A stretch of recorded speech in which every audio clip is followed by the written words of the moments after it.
श्री स्वामी समर्थ. स्वागत आहे तुमचं माझ्या YouTube चॅनल मध्ये. आजचा दिवस तुम्हाला खूप छान सुख समाधानाचा जावो ही स्वामींच्या चरणी प्रार्थना करते आणि आज या नवीन व्हिडिओला सुरुवात करते.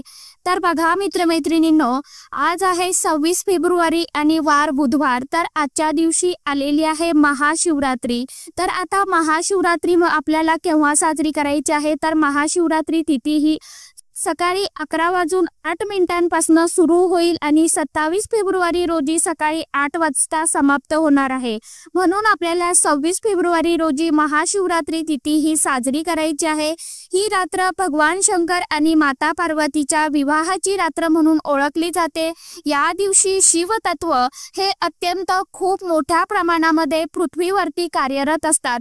त्यामुळे या दिवशी आपण केलेल्या काही सेवा उपाय जे आहे तर त्याचा आपल्याला निश्चितच लवकर देवादिदेव महादेव हे फळ प्राप्त करून देत असतात. त्याचबरोबर महाशिवरात्रीच्या दिवशी उपवास केल्याने वर्षभरातील सर्व सोमवार व्रत पुण्यफळ केल्याचं आपल्याला प्राप्त होत असतं. या दिवशी काही विशेष प्रभावी उपाय केल्याने त्या उपायाचे परिणाम जे आहेत तर ते आपल्याला नक्कीच दिसायला सुरुवात होते. तर आजच्या व्हिडिओमध्ये मी तुम्हाला एक अत्यंत अतिशय प्रभावशाली उपाय असा सांगणार आहे. तर जर तुम्ही महाशिवरात्रीचा उपवास ठेवला नसेल तरीही हा उपाय जो आहे तर तो तुम्ही आजच्या दिवशी आवर्जून करू शकता. फक्त एका साध्या तुरटीच्या तुकड्याने तुम्हाला तुमच्या घरातील गरिबी, ताणतणाव, वादविवाद, भांडणे जर हे तुमच्या घरामध्ये सतत होत असतील तर ते तुम्हाला दूर करायचे आहे आणि माता लक्ष्मीची कृपा आपल्या घरामध्ये कायम आपल्याला राहावी यासाठी हा जो उपाय आहे तर तो आजच्या दिवशी आवर्जून आपल्याला करायचा आहे. तर आता बघा हा उपाय कशा पद्धतीने करायचा आहे, कोणत्या वेळेमध्ये करायचा आहे याविषयीची संपूर्ण माहिती मी आजच्या या नवीन व्हिडिओ मध्ये तुमच्या बरोबर शेअर करणार आहे. त्यामुळे व्हिडिओ कुठेही स्किप न करता शेवटपर्यंत नक्की बघा. चॅनल वरती तुम्ही जर हा व्हिडिओ पहिल्यांदा बघत असाल तर चॅनलला आवर्जून सबस्क्राइब करा आणि असेच नवनवीन माहितीपूर्ण व्हिडिओ बघण्यासाठी समोरील बेल आयकॉनलाही प्रेस करा. कारण महाशिवरात्रीच्या दिवशी आपल्याला सकाळी लवकर उठायचं आहे, स्नान करायचं आहे, त्यानंतर घरातील देवी देवतांची पूजा करायची आहे. आता तुमच्या देवघरामध्ये जर भगवान शंकराचं शिवलिंग असेल तर जो भगवान शंकराची पूजा आपल्याला आवर्जून करायची आहे. शिवलिंग असेल तर शिवलिंगावरती आपल्याला सर्वात प्रथम पाण्याने अभिषेक करायचा आहे. त्यानंतर कच्च्या दुधाने किंवा पंचामृताने आपल्याला शिवलिंगावरती अभिषेक करायचा आहे. त्यानंतर आपल्याला परत स्वच्छ पाण्याने अभिषेक करायचा आहे. शिवलिंग आपल्याला स्वच्छ धुवून पुसून घ्यायचं आहे. त्यानंतर शिवलिंगावरती पांढरे तांदूळ, तीळ अर्पण करायचे आहे आणि एक विड्याचं पान अर्पण करायचं आहे. यानंतर आपल्या घरातील प्रत्येक व्यक्तीवरनं जी तुरटी असते तर त्या तुरटीचा खडा जो आहे तर तो तुम्हाला 3 वेळा ओवाळून घ्यायचा आहे. तुमच्या घरामध्ये लहान मुले असेल, आजारी व्यक्ती असेल, घरातील वृद्ध व्यक्ती असेल तरी देखील हा उपाय जो आहे तर तो तुम्ही करू शकता. त्यानंतर हा फिटकरीचा तुकडा संपूर्ण भरभर तुम्हाला फिरवायचा आहे. हॉल असेल, किचन असेल, बेडरूम असेल, तुमची 1 रूम असेल, 2 रूम असेल, त्या पद्धतीने तुम्हाला संपूर्ण घरामध्ये हा जो तुकडा आहे तर तो फिरून घ्यायचा आहे. त्यानंतर हा उपाय आपण ज्यावेळी करणार आहोत तर त्यावेळी तुम्हाला एक मंत्राचं पठण करायचं आहे. मंत्र अगदी सोपा आहे तर तो मंत्र तुम्हाला मनामध्ये पठण करत राहायचा आहे. तर मंत्र जो आहे तर तो मंत्र खूप प्रभावी मंत्र आहे आणि त्या मंत्राचं आपल्याला पठण सतत करत राहायचं आहे. आपण जोपर्यंत तुरटी घरामध्ये फिरवत आहे किंवा आपल्या घरातील व्यक्तीवरनं फिरवत आहे तोपर्यंत आपल्याला ह्या मंत्राचा जप करायचा आहे. तर मंत्र असा आहे ओम ओम जू स असा तुम्हाला हा मंत्र पठण करायचा आहे मनामध्ये. परत एकदा सांगते बघा, ओम ओम जू स हा प्रभावी मंत्र तुम्हाला मनामध्ये पठण करत राहायचा आहे. मंत्र अगदी सोपा आहे. या पद्धतीने तुम्हाला मंत्र जपत राहायचा आहे आणि शेवटी आपल्याला घराचा जो आपला मुख्य मेन दरवाजा आहे त्या दरवाजावरनं हा तुरटीचा तुकडा जो आहे तर तो तुकडा तुम्हाला फिरवायचा आहे, म्हणजे ओवाळून घ्यायचा आहे, तर वरनं खाली आपल्याला आणायचा आहे. अशा पद्धतीने तुम्हाला हा तुरटीचा खडा जो आहे तर तो फिरून द्यायचा आहे.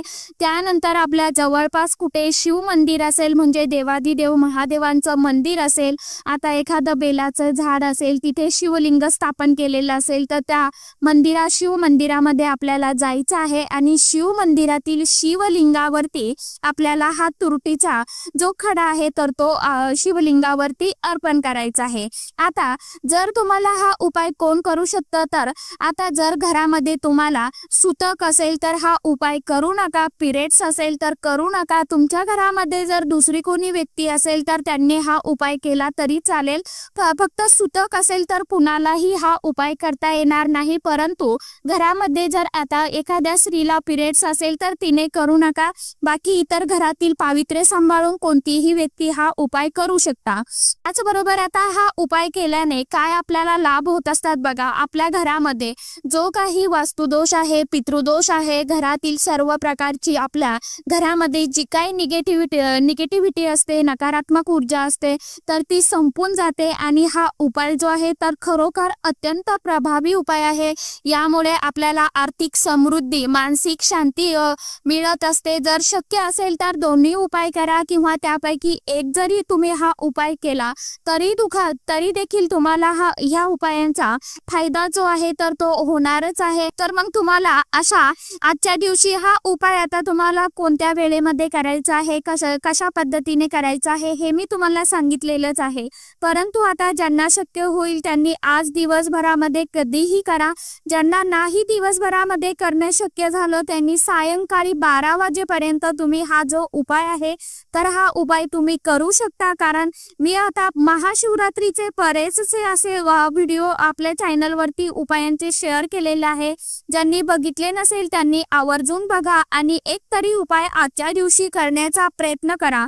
कारण हा जो दिवस आहे तर महाशिवरात्रीचा, तर हा दिवस जो आहे तर तो खूप प्रभावी आणि खूप शुभ मानला जातो. कारण या दिवशी माता पार्वतीचं आणि देवादिदेव महादेवांचं विवाह सोहळा संपन्न झाला होता. म्हणून या दिवसाला अनन्यसाधारण असं महत्त्व जे आहे तर ते प्राप्त झालेलं आहे. त्यामुळे आपल्याला आवर्जून आजच्या दिवशी देवादिदेव महादेवांची सेवा करायची आहे. होईल तेवढे उपाय आपल्याकडनं आपल्याला आवर्जून करायचे आहे. आपण इतर दिवसामध्ये आपण आपली स्वतःची जी काही कामं असतात ती तर करतच असतो, परंतु अशा ठराविक आणि प्रभावी तिथीला आपण जर आपल्या घरामध्ये काही सेवा केला, उपाय केले तर त्याचं फळ जे आहे तर ते आपल्याला आवर्जून नक्कीच मिळतच असतं. कारण देवादिदेव महादेवांची सेवा ही खूप प्रभावी सेवा आहे. त्याचबरोबर तुम्हाला एक कर्जमुक्ती, म्हणजे आपल्या घरामध्ये जर पैसा येत असेल तर तो आलेला पैसा घरामध्ये स्थिर राहत नसेल, त्यासाठी एक उपाय सांगते. तर तो उपाय देखील खूप प्रभावी उपाय आहे. तुम्हाला तो उपाय कशा पद्धतीने करायचा आहे बघा. आज सायंकाळच्या वेळी तुम्हाला प्रदोष काळामध्ये एक तांब्याचा लोटा भरून पाणी घ्यायचं आहे स्वच्छ. त्यामध्ये तुम्हाला एक कमळगठ्ठ्याचा मणी टाकायचा आहे. कमळगठ्ठ्याचा मणी टाकल्यानंतर तुम्हाला त्या पाण्यामध्ये थोडीशी साखर टाकायची आहे, किंवा खडी साखर तुमच्याकडे असेल तर अतिउत्तम. थोडीशी खडी साखर तुम्हाला बारीक कुटून त्यामध्ये टाकायचे आहे. हे पाणी तुम्हाला मिक्स करायचं आहे आणि हे पाणी जे आहे तर ते तुम्हाला शिवलिंगावरती अर्पण करायचं आहे. परंतु त्या अगोदर आपल्याला आता देवादिदेव महादेवांना साज शृंगार जो आहे तर तो खूप प्रिय आहे. तर आपल्याला जाताना सोबत पूजेचं संपूर्ण साहित्य न्यायचं आहे. जसं की आता हळदी, कुंकू, अक्षदा, फूल, बेल, धतुरा हे आपल्याला सर्व वस्तू घेऊन जायच्या आहे. सोबत एक छानसा तुपाचा दिवा न्यायचा आहे. तुम्हाला शक्य असेल तर कणकेचा दिवा न्या, नसेल शक्य तर तुम्ही पंती घेऊन जाऊ शकता. पंतीमध्ये दिवा लावू शकता. त्याचबरोबर कणकेचा एक दिवा जो आहे तर तो तुम्ही आवर्जून 2 वाती टाकून बेलाच्या झाडाखाली लावावा.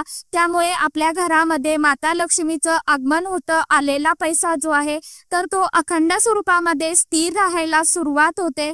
कारण आपण ज्यावेळी असे हे काही ठराविक तिथीला उपाय केले, सेवा केला, तर त्या ज्या सेवा आहेत तर त्या देवादिदेव महादेवांपर्यंत नक्कीच पोहोचत असतात। आणि कुठलीही सेवा आपण जर मनापासून आणि पूर्ण श्रद्धेने केली तर त्या सेवेचं उपायांचं फळ आपल्याला हे नक्कीच मिळत असतं। आणि जेव्हा अशा ठराविक तिथी येतात तर त्यावेळी आपल्याला काही ना काही सेवा उपाय करणं ही गरजेचीच असतं।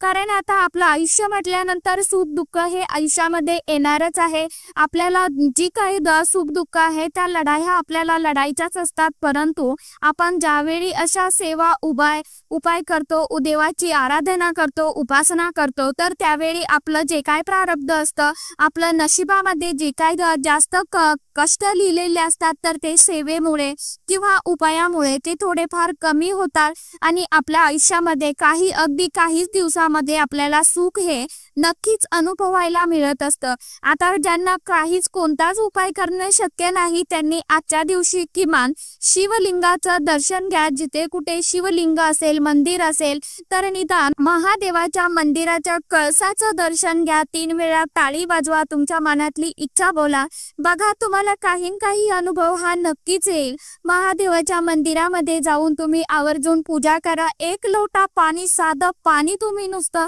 आजच्या दिवशी शिवलिंगावरती अर्पण करा, जेणेकरून तुम्हाला त्या उपायाचं सेवेचं फळ जे आहे तर ते देवादिदेव महादेव हे नक्कीच देतील।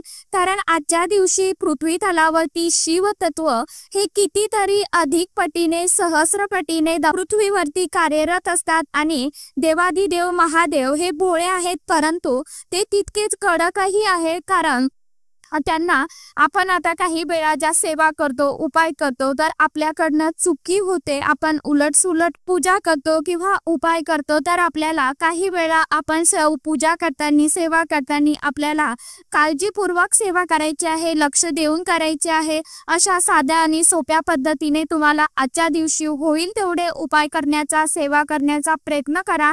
नक्कीच तुम्हाला त्या सेवेचा, उपायांचा फायदा होईल। देवादिदेव महादेव नक्कीच तुम्हाला त्या सेवेचं फळ जे आहे तर ते लवकरात लवकर प्राप्त करून देतात। अशा साध्या आणि सोप्या पद्धतीने तुम्हाला हा जो उपाय आहे तर तो आजच्या दिवशी अगदी रात्री 12 वाजेपर्यंत तुम्ही जो उपाय आहे तर हा करू शकता। कारण आजची रात्र, दिवस आणि उद्याचा दिवसही तितकाच महत्त्वाचा आहे। त्यामुळे आपल्याला सेवा जी आहे तर ती आवर्जून करायची आहे। तर चला, आजच्या व्हिडिओमध्ये इतकीच माहिती होती। कशी वाटली नक्की सांगा। व्हिडिओ आवडला तर चॅनलला आवर्जून लाईक, शेअर, सबस्क्राईब जरूर करा। परत भेटूया नवीन माहितीसोबत, नवीन व्हिडिओंसोबत। तोपर्यंत सर्व माझ्या यूट्यूब परिवाराला श्री स्वामी समर्थ।